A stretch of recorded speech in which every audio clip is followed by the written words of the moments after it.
Hello everyone. अगर मैं आपसे एक क्वेश्चन पूछूं कि आपने जो कल पढ़ा था क्या आपको याद है? कल छोड़िए, आज जो पढ़ा था वो आपको याद है? तो मे बी आप में से अलग अलग लोगों का इसका आंसर अलग अलग होगा, है ना। कुछ लोग बोले होंगे कि हाँ मुझे थोड़ा सा याद है, कुछ लोग बोलेंगे थोड़ा सा ज़्यादा याद है, और मोस्ट ऑफ द पीपल ये बोलिएगा कि शायद मैं बहुत ज़्यादा चीज़ भूल चुका हूँ। मे बी मैं 80% चीज़ जो मैं कल या आज पढ़ा था वो मैं भूल चुका हूँ और थोड़ा बहुत याद है। कई लोग तो 100% भूल गए होंगे। Okay, so let's see. आज के इस वीडियो में हम लोग देखेंगे कि हम भूलते कैसे हैं। मेरा पहला एजेंडा ये रहेगा आज का। उसके अलावा हम लोग देखेंगे कि हमारे ब्रेन में शॉर्ट टर्म मेमोरी कैसे डेवलप होता है। Okay, then that memory long term में कैसे कन्वर्ट होता है। सो आप सुनिए होइएगा कि बहुत सारे लोग होते हैं, चाहे वो किसी भी एग्ज़ाम के टॉपर हो, चाहे कोई भी हो, है ना, वो भी इनिशियली चीज़ों को भूलते हैं। बट क्वेश्चन ये अराइज होता है कि how these persons convert their short term memory into long term memory. Okay, और वो बहुत सारे एग्जाम्स को क्वालिफाई करते हैं। So on that basis even मैं अपने खुद के एक्सपीरियंस के बेसिस पे I had qualified some of the examination of this country. So मैं अपने खुद के एक्सपीरियंस के बेसिस पे और वो चीज़ जो मैं बुक से पढ़ा हूँ या फिर जो मैं देखा हूँ उसके बेसिस पे मैं इस वीडियो में डिस्कस करूँगा कि how can we improve our memory. हम अपने शॉर्ट टर्म मेमोरी को किस तरह से लॉन्ग टर्म मेमोरी में कन्वर्ट कर सकते हैं। So let's start. तो सबसे पहले ये देखते हैं कि वाई या we can say how we forget, है ना, हम किसी चीज़ को भूलते कैसे हैं।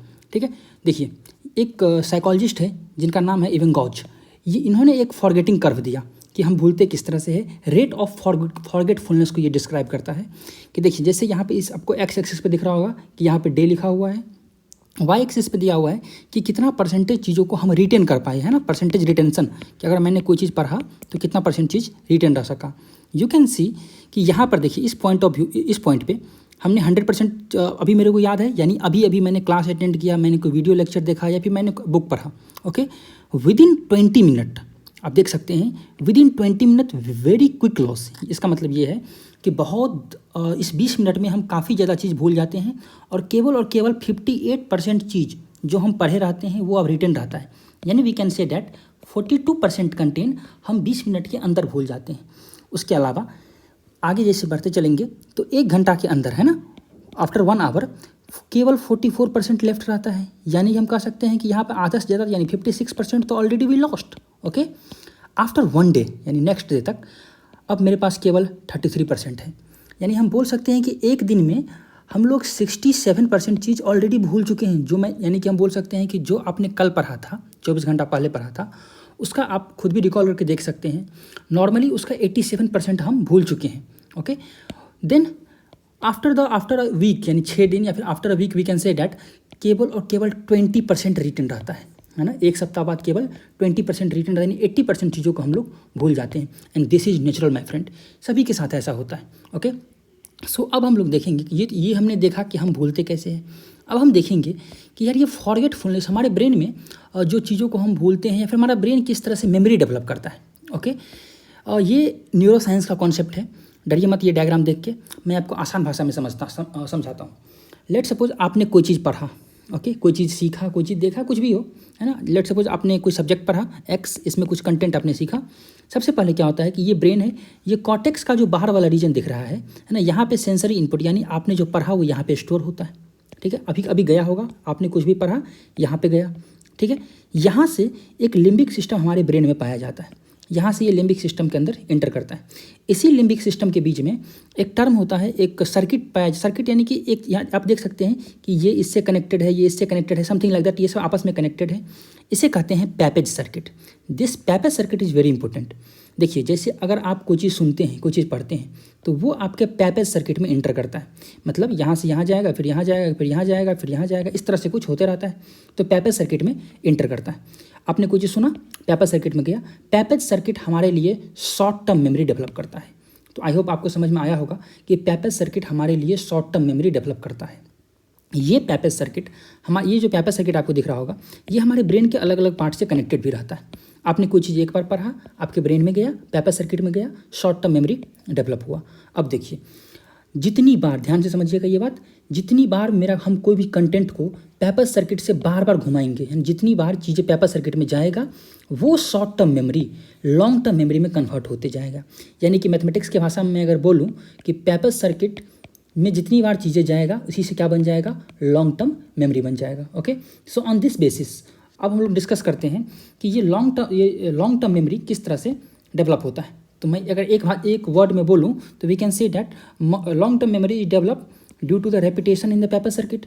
सो अब इस रेपिटेशन को करेंगे कैसे, हाउ दिस रेपिटेशन ऑकर्स। तो इसके लिए देखिए, इसके लिए एक कर्व दिया गया है। आप लॉजिकली सोचिए, अभी हमने ऊपर देखा था फॉरगेटफुलनेस कर्व, किस तरह चीज़ें फॉरगेट हो रहा था। तो आप फिर से सोचिए, अभी मैंने क्लास किया, 100% चीज़ें रिटेंड है। इसके बाद क्या होगा, धीरे धीरे हम भूलना शुरू करेंगे। On the very next day हम काफ़ी ज़्यादा चीज़ भूल गए होंगे। ठीक है, तो देखिए जैसे अभी आपने पढ़ा, ठीक है, बेस्ट तरीका ये होता है कि ऑन द सेम डे, है ना, ऑन द सेम डे, यानी अगर आज सुबह में पढ़ा तो आज रात में या फिर ऑन द सेम डे हमें उस कंटेंट को एक बार रिवाइज कर लेना चाहिए। क्योंकि देखिए आप यहाँ देख सकते हैं कि हम भूल रहे हैं, नहीं पढ़ेंगे, बोलते चले जाएंगे। तो हमने क्या किया, जैसे ही मैं भूल रहा हूँ, इसके बाद एक बार रिवाइज किया। This is the scenario of first revision, we can say that this is the first revision. यहाँ हमने फर्स्ट रिवीजन किया। ओके, उसके बाद फिर नेक्स्ट डे मैं फिर से भूलना शुरू करूँगा। जैसे मैं भूलूंगा फिर भूल रहा हूँ यहाँ पे। अब देखिए डे 1 पे मैंने फर्स्ट रिवीजन कर लिया। उसके बाद जो डे 3 था, डे 3 पे सही मायने में सेकंड रिवीजन करना चाहिए।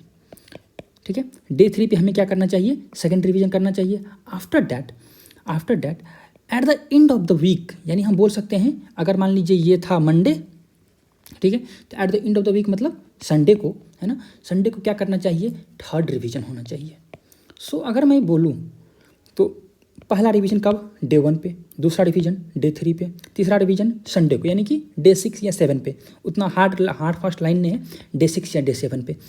अगर आप एक वीक में, if you are in a week, एक वीक में अगर हम चीज़ों को 3 टाइम्स रिवाइज कर लेते हैं, ठीक है, अगर मैं एक वीक में चीज़ों को 3 टाइम्स रिवाइज कर लेता हूँ, it get converted into our long term memory and this is experimentally proved, this is neuro scientifically proved. So मैं फिर से एक बार रिपीट करूँगा चीज़ों को, सिंपल है। एक बार जैसे अब देखिए ये डे 1 ना, आप क्या कीजिए कि अगर मान लीजिए अभी क्लास में पढ़ा, जस्ट आफ्टर द क्लास, बहुत लोग बोलते होंगे जस्ट आफ्टर द क्लास क्या कर लेना चाहिए, चीज़ों को रिवाइज कर लेना चाहिए। यही है डे 1 का रिवीजन, दैट्स इट। तो डे 1 पे मैंने रिवाइज कर लिया। ओके, उसके बाद डे 3 पे रिवाइज कर लिया, देन उसके बाद डे 7 पे रिवाइज कर लिया। सो अगर हम इस प्रोसेस को फॉलो करते हैं तो हम क्या कर सकते हैं, हम अपने फॉरगेटिंग को कॉम्बैट कर सकते हैं, इससे लड़ सकते हैं एंड बेटर कर सकते हैं खुद को चीज़ों में। ओके, सो आज की वीडियो में हमने ये सब चीज़ें देखा एंड आई होप आपको अच्छा लगा होगा। आप कुछ सजेशन देना चाहते हैं तो please comment, and in the outcoming video we are going to make such innovative things, ताकि जिससे आपका पढ़ाई और बेटर हो सके। And that's why I had said कि I reserved Sunday only for revision. So that's all for this